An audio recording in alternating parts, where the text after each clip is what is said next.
muze tubake ifundo ridacika tukingire kandi twirinde iyo none karajya mu mutariye no mu kwita uwari we wese yashikiwe n'ikibazo cyo mu mutariye nk'uko biri umuntu ayobora umwuka apfuye umurwayi wo mu mutwe nakumukumira ahubwo nukumwiyegereza bariko baratwereka ko hari umukunzi w'ikiganiro ku murongo. Alo, muri bande mutwakuye muri he? Kabuntu Grace mba mu Ngagara. Ego Grace. Hama ikibazo narize ndaheza amashuri ndi umukozi wa leta. Ariko kenshi ndota ndi ku ishuri nkora ikibazo kinanira. Ego. Kenshi. Nagomba musigurire. Abahinga barakumva, reka bagire icyo bakubwiye. Ariko ego umuvukanyi Grace ariko aravuga ati jewe kenshi ndarota ndubukozi wa leta muga ndarota ibyerekeye iby'ikibazo kimunanira ibintu nk'ivyo naza ko mwavyumvise murashobora kugira icyo mumubwiye. Ego ni kuvuga ngerageje kumera nk'ubumwishura gato sanze twakirundi cyo bishurira hamwe kumbure. Alo, turasirana kweri ninda twakuye arihe? Alo, yamaze kuva ku murongo ngira yagira atanguye ngo kurazirana sinzi wasanga nk'ubu yakarazirana. Ego mubanze mwishure rero ubu Grace kugira ngo duce tubandanye n'ubutumwa ndabona buri ko buraza ari bwinshi. Ego sinovuga mu kwishura kumbe jewe kandi gwaje sinovuga ko mpava ndamwishura ndamusigurira ivyo arota. Twamaze kuvuga yuko kugira ngo bishoboke ko usigurira umuntu indoto ziwe ufatira ku buzima abayemwo ugafatira ku byo no kwita segundo navuga ibyo yibuka ku ndoto abarota hamwe n'ibindi rero usanga kenshi umuntu atavyibuka ariko ari indoto igaruka kenshi urasanga hariho ibintu umuntu ashobora guteranya akabona ati ibi bintu biraza biragaruka mugabo nk'uwavuze ngo nubwo ari umukozi yahejeje amashure arota abona ikibazo kimunanira urumva yuko umuntu araheza agaca hirya no hino akaraba igituma iyo ndoto igaruka. Ariko muri rusangi ikibazo kinanira umuntu nakora ikibazo kw'ishure gusa. Mu buzima bwa minsi yose hariho ibibazo umuntu aguma akora. Ku kazi haba hariho ibibazo umuntu ashobora gukora mvuze ibibazo niyumva nyene byo kwandika nyene mugabo nuruhagarara umuntu ashobora kugira gwerekeye ingene aza gutunganya akazi gwerekeye ingene ivyo ategerezwa gukora aza kubitunganya neza amahangiro yihaye canke bamutegetse gushikako ategerezwa kuyashikako umuntu arazi imigendanire abafitaniye nabo bakorana abamukoresha ku kazi aba habaye gute niho umuntu ashobora guca muri ivyo vyose agaheza agatora akabona ati iki kiba twakirundi mu nywanyi ku murango lo iyo ndote yo mbaye ninde atwakuye arihe? Nibigira Gaere muri Paruwasi Kinyinya. Ego Gaere. Ego yo mara ndote ambaye mukuru w'igihugu kandi bigaruka kenshi. Ego nyine mva kuki kandi ndiko ndacira imanza abantu ndahanura abantu kandi bigaruka kenshi bagira icyo bakubwiye barakumva nararose ngize mariage ndamvuga ati byuke ndamvuga ati itakagimana n'ibirango ucura yigira barakumva nibagira icyo bakubwiye ugengerana ariko ndabona nk'umuheza kumwishura ashobora guca abandanya mugabo hariho donc nariko ndavuga bivanye n'ubuzima bayimwo ku kazi ahandi hose ingene yiyumvira ingene abona ibintu n'ingene bitahurije no kwita les perceptions les conceptions ziwe byose biraheza bigaterera kugira ngo agire izo ndoto kumbure hariho bariko aravuga kurazirana nuko aheza karaba ingene mu buzima bwa minsi yose abasanzwe bayimwo akitura umufasha ego ale ace amwishurira hamwe no Dorine agira ati ndigitega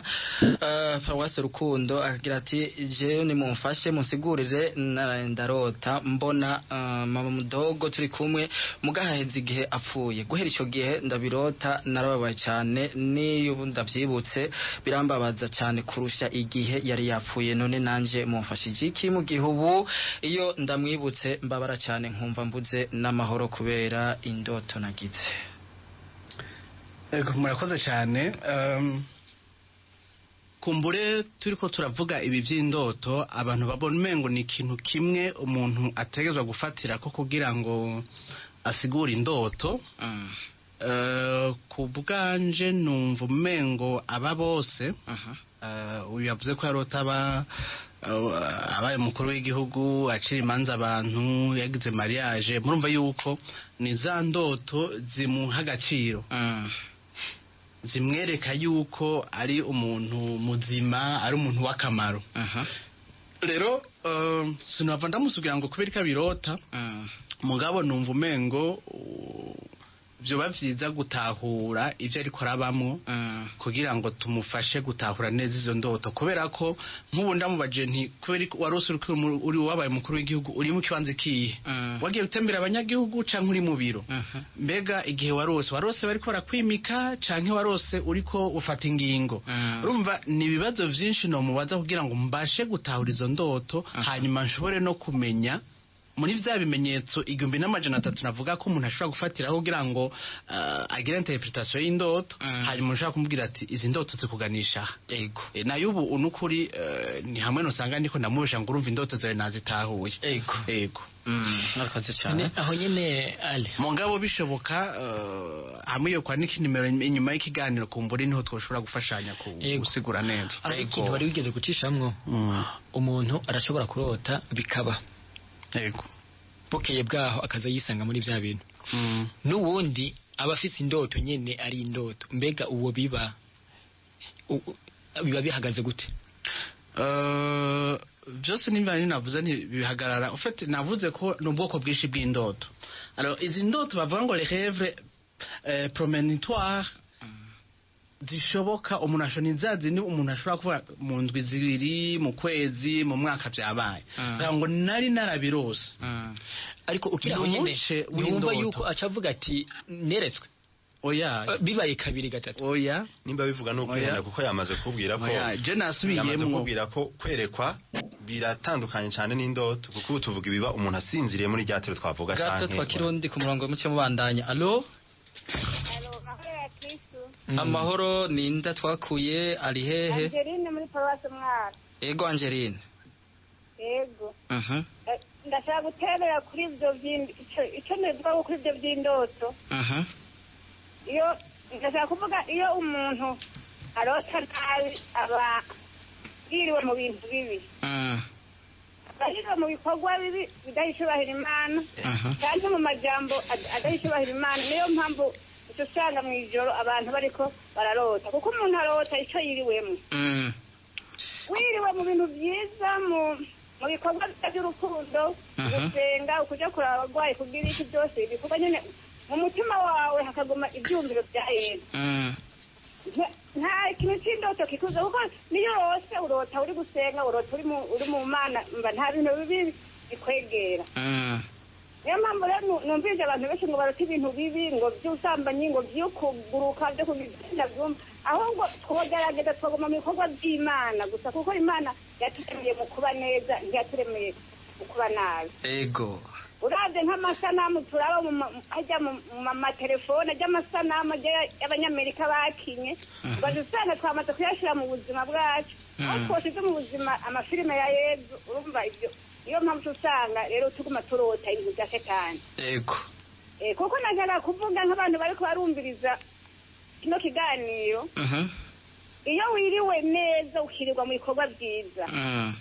hajya umuntu agiye kuryama, kuko aba agiye mu bundi buzima bwo gupfa. Niyo mpamvu abamarayika b'Imana baba gukikuza ari benshi cyane, kuko abamarayika ba Satani ntabo baguca ngo bakwegere. Ego niyo mpamvu rero nashatse kuvuga ibyo bintu byo kurota nabi bivanye nitubyikora tukore neza, tugire ibintu byiza, kuko Imana yaturemeye gukora neza, kuko ibyo kwa Satani tubihe Satani. Ego hama ndabakengurukiye cyane ko amamutwibuka kugira ngo imitima yacu igume yiyubaka. Ego namwe Imana ibazigame mu butumwa bwanyu, kuko nibyo Yezu yabahamagariye kutumenyesha intama z'inkuru nziza. Kandi tukama tukengura ukuntu twitaho kandi mutatwibagira n'ukuri natwe twaba tubifuriza ibikorwa byiza n'ubuzima bwiza murakoze nitugerageze mukarisiye sawa murakoze cyane ego bashaka abandanye icyo novuga bwa mbere ko ahajije guhamagara mugenzi wacu Angeline nuko yavuze ikintu ngo kurota ibyo bari ibya shitani twari twamaze kubivuga murumva harashobora kujamwo ca kintu niba ariko akiriko twumviriza harashobora kujamwo ca kintu cy'uko umuntu ashobora kurotama akiyagiriza nayo ubundi kurota nkuko vukanye ku murongo allo ego ninda twakuye ari hehe ni Ladislas muri Paruwase Kirambi Ladislas muri Paruwase Kirambi ni intererano cyangwa n'ikibazo abatumire barakumva urumva ni nk'ikibazo kuko hari igihe ushobora kurota ibintu hama ukatubona nyine byabaye yewe nk'akarorero hirya y'ejo narose umuntu anyoba amahera mu mufuko kandi amufata ego ubwo nyine bukeye nsasanga basoromeye umurima w'ibiharage ntabwo amaguzi gusa nko ku kintu kigaye nk'icyo nacyo barakumva nako nyine gusa wari ufise yamaze kuba ku murongo ashaka kubandanya ujya mu fasoni yari ko aravuga rero ko indoto ndi zoba ari za shetani oya kuko nima mwumvirije neza twavuze yuko hari n'indoto umuntu arota kuko ariko araca mu bibazo kandi indoto umuntu arota ntaba ariko arazisuzuma ni kuvuga icyo ariko arakora muri icyo gihe ntaba akizi mu gihe sinzi byinshi cyane ku bintu by'ibicumuro cyangwa byo kwemera kuko amashetani ni iki mugabo nibaza ko ibintu umuntu akoze ubwenge bwiwe atazi ko ariko arabikora ntibifatwa nk'igicumuro ni kuvuga muri ico gihe rero umuntu araheza akaraba ubuzima umuntu aba yarasanzwe abayemo kuko abantu bose ntibashobora gukora ibikorwa byo kugira adoration gusa abantu bose ntibashobora gukora ibikorwa byo kuvuga ijambo ry'Imana ryonyene uretse ko hari n'abarivuga bumva umenga bariko baravuga ijambo ry'Imana mugabo ari ubugwayi kubera ko biba bigaragarira mu nyifato zabo hariho ibimenyetso biba byerekana ko bivuze yuko hariho ikibazo cyo guhungabana rero yo kumva yuko umuntu arose ni ibintu bishika mu buzima ni ibintu bisanzwe bifatanye n'ubuzima bw'abantu haba hakenewe gusa yuko umuntu aheza akagereza gutahura mu kwibuka bya bindi birimo mu ndoto no mugereza kuraba ubuzima abayemo cakarondera amufasha cyane hariho uwo yabaje ngo yacishuye byerekeye nabo babajije uti umuntu arose ibintu bikaba yishuye avuga ati bibana n'ibintu umuntu aba yarasanzwe ariko arabamwe canke yiyumvira nk'ubundi amahakaro rero jewe mwijoro riheze narose ndi impande y'uruzi uruzi mbona umengani rugufi rudashika kure cane muga ndiko ndaraba amazi ahagera mugabo ejo nari niriwe ndiyumvira yuko nse programme yo kuja koga muri piscine hanyuma sinavyibuka no musi nabirose nagiye kwibuka kwizo ndoto nazigize nshitse kuri piscine niko ndaraba ingena amazi areha mvuga ntisha aha sinosimbirayo ni harehare uwo migwa ni kuvuga rero nk'uyu muntu avuga bamwivye urumva kumwiba amahera mu mufuko urumva ko bisa nuko bamwiba ibintu mu murima rero aya makenga yari afise kumbe aya makenga yarafise mu ndoto yuko bamwiba umuntu hanyuma akanamwiba akamufata ashobora kuba kumbure bafatiye no kubuzima aba yarasanzwe bayemo abatisha ubwo uyu murima wanje gabasha nzo gusoroma uko rero kuntu avyibaza ni bimwe twavuga mu kiganiro uko kugira uwo mwitwarariko birashobora kuza rero bikagaruka mu ndoto amabukeye agasanga ni ibintu byabaye kuko hari hasanzwe hariho abo basuma kumbure mu kibano bavuga bati bariba hirya ejo bari vyahanaka canke bashobora no kwiba handi ariko urumva kugira turonke insiguro nyezina umuntu abanza kusubira kugaruka kuri uwo muntu n'ubuzima ariko arabamo mbega ale ugerageje kuvuga kuraho nyene Aromere yari karavuga wo tubwira umuntu agize indoto mbega yobitira ko attention canke naho yobire kuko ati naco bimbwiye jewe indoto nta muntu nobwira ngo zishire ku mutima kubera ko navuze ko ari ibintu biba gutashaka ariko ni byiza kubishaka kumva ko atashe bimutwaye gutahura indoto ziwe ni vyiza gutahura indoto mugabo si vyiza kuzishira ku mutima kubera ko abantu benshi ubabwiye kuzishira ku mutima niho handi hacaza kagatimbo kukwiyagiriza niho handi hacashaka gufatanya ubuzima rukristo n'indoto niho handi bashaka gufatanya indoto no kwerekwa basanga uwo muntu rero kujya ashira ko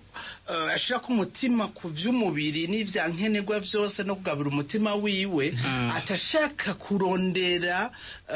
n'inguvu nyinshi ico sigura ivyo ariko arabamwo